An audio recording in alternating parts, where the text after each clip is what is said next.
this. And I'm going to say that on two levels. I think Dr. Hargens and others have really outlined what we're doing at JCPS. We have another challenge. We have adults in our community who went to college. They have some college and they haven't completed. And we really need to start looking at what systems we need to put in place to help those adults be prepared to go back to college so they can be successful. And we're working on that in an area I'll talk about in a moment. We're also talking about accessibility and affordability. And I think in a lot of ways we kind of, oh man, we all kind of put that aside because we all know about the rising cost of college. But we also need to understand that there's numerous scholarships out there, Pell Grant money, and we need to help our students and our adults returning understand that and navigate and become financially literate about what college costs are. We also need to work on accessibility. How do I get into college?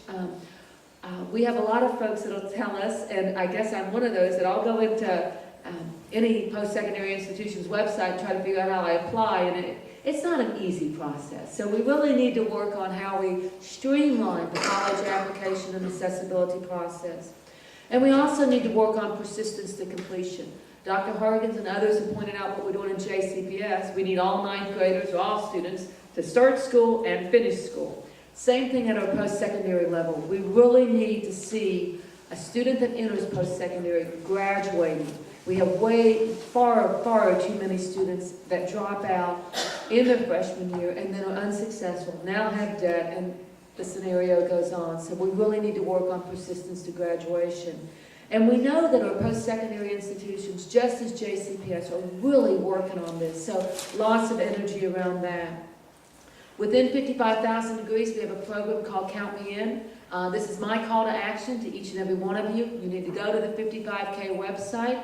You need to click on Count Me In. And there's 3 areas that are available: allies, advocates, and partners. And I think you could just forget about the allies and advocates. I want each one of you to become a partner. I want you to get out there. I want you to find a group of students, an adult in your community, someone you go to church with, and I want you to help work with them to get back into school and finish their degree, to be a part of this effort to make sure we achieve 55,000 more degrees. The other thing so that's first call to action. I think I'm supposed to do call to actions here. My second call to action is each and every one of you that work in a business, you need to become a part of the Degrees at Work program. The business community plays a critical role in 55,000 more degrees. We do not have enough students coming through the pipeline to get 55,000 more degrees. There's not enough, I guess, little babies that were born, whatever that would have been, that would have given us our goal. What we have to do is we've got to go out there and get those working adults who have some college that haven't completed. We got to motivate them from a business perspective. We got resources on our website, Degrees at Work, that help a business put their arms around those individuals in their company that have some college and haven't completed, to help them navigate the college system, get back in, support them throughout their college life as adults, working adults, by tuition reimbursement, flexible work schedules, recognition at the work site, mentoring, peer groups, whatever it may be. And then we have to celebrate their success of completing. So second call to action is the Degrees at Work program. It's a website, 55,000degrees.org/Degrees at Work. Each and every one of you that work in a business, own a business, know somebody that has a business, go online and join up to support us in our efforts. That's a brief overview of 55,000 degrees, because Ben Richmond is here with more information on what's happening with 15K, and I'd like to make sure he has enough time to speak. Kathy, and Mr. Richmond is here, so we certainly want to bring him up and introduce him. We all know Ben is the CEO of the Louisville Urban League, also my personal mentor and CEO Emeritus, who is here. So Ben, if you would come up and give us an update on the 15K initiative, and then join the panel from there. Good morning. Good morning. It's good to see Dr. Hargens and my good friend Bernie Menace, Kathy Sandona. It's good to be here this morning. I'm a stand-in for Ray Helton, who is the coordinator for 15K, and we are a member of the collaborative. And I got an email from her. Well, she sent it to Gerald Neal, copied me to say, I'm out of town on vacation, get Ben Richmond to stand in for me. so I am a stand-in about 15K. But standing in also just gives me a chance to punctuate a couple things. I do have a copy of this. I don't know if I have enough. I didn't know how many to bring. Gives me a chance to just to punctuate a couple of things that I made. Given my role here in Louisville and what the Urban League does, is to commend Senator Neal and his energy and his team of leaders on putting on the African American Initiative. It is important that in any city like Louisville that we have, where there's a significant population of a group, that group organizes itself to advocate on its behalf. And if you go to Atlanta, if you go to Jackson, Mississippi, where I'm from, you're going to find a group that advocates on its behalf. It's going to be whatever it's called. In Louisville, it's called the African American Initiative. I've been around long enough to see other groups form in this community. There was one called the African American Strategic Planning Group. How many of you remember that? And we all were engaged in that. And I'm sure over time, as this graduates on to something else, that's another group going to come along. But that always need to be a group that can articulate issues, talk about policy, probably better than some other organizations can. That is not to say that the Urban League does not speak to those issues. We do, every day. But our mission says African American, other minority groups, and the disadvantaged to achieve social and economic equality. So our focus is broader. But we do understand our history, know our roots, and there's a lot of room out here to increase our capacity by having other organizations to come in and punctuate and underscore and go deeper on various issues that help us to have a better quality of life. I am a strong partner with 55,000 Degrees. I was not around when it was initially, or at least when it was the concept of bringing higher education organizations together to talk about how do we improve education attainment. I wasn't there initially. I was brought in a little bit after Mayor Abramson started that conversation with area higher education leaders. But when I was brought to the table, asked to come to the table, I got very energized around the discussion about education attainment. And then the goal came out of 55,000 Degrees. And having been around for a while and knowing the history of us, something said to me, there needs to be a goal within that 55,000 goal that speaks to us.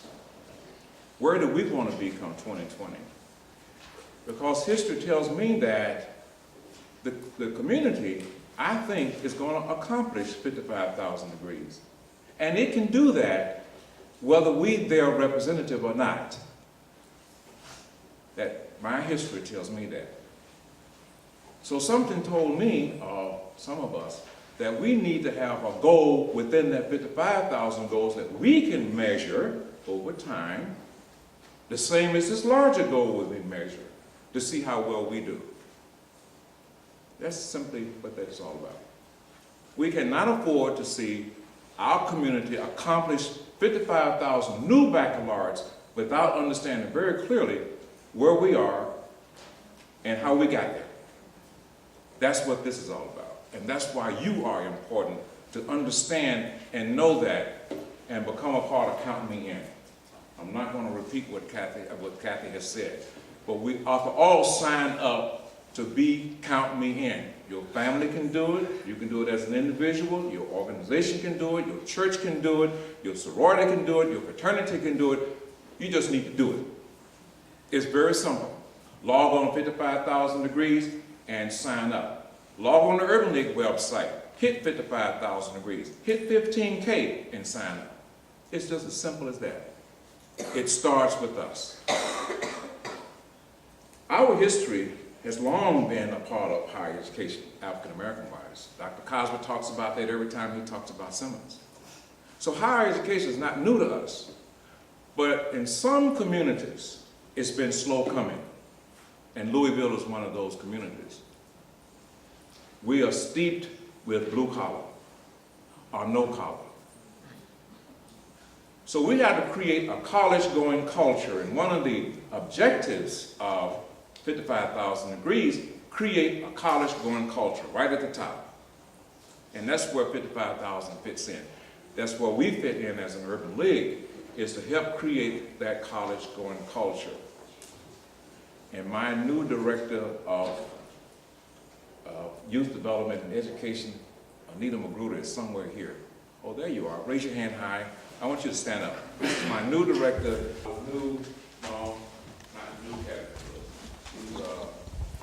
maybe a new cabinet. She is our, and she's going to be carrying that banner along with me and all of us at the Urban League of how do we grow a college-going culture to partner up with our local school system, Dr. Hargens and Boardman Porter and all, to grow a college-going culture in this community. And it's a whole different way of thinking. It's a whole different way of thinking. It's a whole different attitude that we have to push deep into our community. And all of us here, I mean, we came out, most of you probably are college graduates, and you got brothers and sisters who are. But I can take you into some corners of the community where that is the farthest thing from their reach. And so, one thing that we have going, we have a toolkit, and I'm going to be short. I know you want me to be short. We have a toolkit that we designed just for churches to engage in this. It's called College Going Toolkit, Information and Resources for Faith-Based Communities to assist members in pursuing their college dreams. And we have a binder. To date, we have about 50 churches that have signed up, and over half of them are using this toolkit. We got about 150 churches on our list, so we got a ways to go to get this out into the culture of the African American faith community. And so, if you're a member of a church, you ought to ask your pastor what church you belong to. I think you all have this. I think you do. But if you don't, we want you to have it, because with us in the African American experience, the church is critical. It's kind of like the family, if you will. The family is the first institution. With us, the second one is the church. So we hope that we want your fraternity organization to sign up to be to pledge and be a part of 55,000 Degrees and 15K. We do have a scholarship that was launched last March for African American students who are aspiring for a college degree. I think we awarded 5 this past year. We're partnering with the Louisville Community Foundation on that scholarship. GLI was instrumental in raising right at $55,000 to be set aside, designated through the foundation for these scholarships. And then it came back this past year and brought in another $8,000. So we just allocated some funds out, and we want to find ways to grow that. So this is real serious business, this 55,000 and this 15K. But we got to be passionate about it. We got to be passionate about it. And we're launching Count Me In. We're partnering with the 55,000 Degrees around getting some visitors to help us to go deep with this out in the community. This thing got to be block by block eventually. We got to raise it just that much. So there's a lot to do around that, and I commend all of you for being here. I take my seat on the panel. Segment of our agenda today, which is a moderated discussion panel. And we have talked about a lot in these framing issues of student achievement, diversity. We haven't gotten as much into the federal policy, but we will in this Q&A segment. also the post-secondary focus. So we want to bring this kind of into a culmination of a discussion whereby we engage yourselves as audience members with our panel of experts. And also I want to take the liberty at this point, if we don't have any objection from Dr. Hargens, to invite to our panel Dr. John Marshall, who is the Assistant Superintendent for Equity and Poverty. There's some issues that will come up that I'm sure falls under his purview. I want to invite him up to the panel as well. Now we want to engage this conversation for the purpose of probing a little bit deeper into these issues because our primary objective is effective policy. So we want to increase the effectiveness of what's in place, and as we've heard today, there's a lot of good policy in place. In fact, I want to recognize we do have policy leaders in education with us today. Our chair of the board, Diane Porter, is here, Jefferson County Public Schools, as well as Debbie Westlam, as well as Ms. Linda Duncan. So we really appreciate the board being represented, and any other board members that I didn't see here. We really want to dive a little bit deeper. So on the subject of student achievement, we want to start there because we know that that's the ultimate concern. And we're concerned about the achievement gap, no doubt.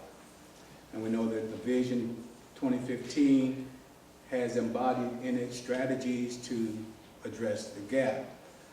One of the things that we've learned in doing this research in preparing for this forum is that there's varying ways of defining this proverbial achievement gap. From one standpoint, we're trying to get all students to proficiency. That was pretty much the No Child Left Behind goal. Reading and math proficiency by 2014 for all students.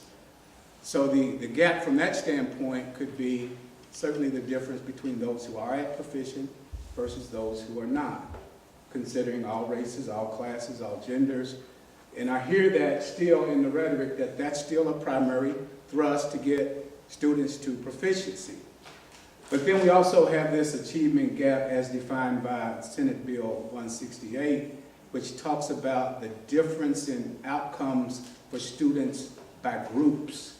And it looks at gender groups, and it talks about minority groups.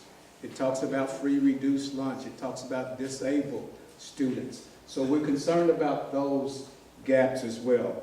So the first question that we want to bring back up again, and we've already been there, we've talked about the gap before, but we want to know how will the district achieve sustained improvement to close the gap.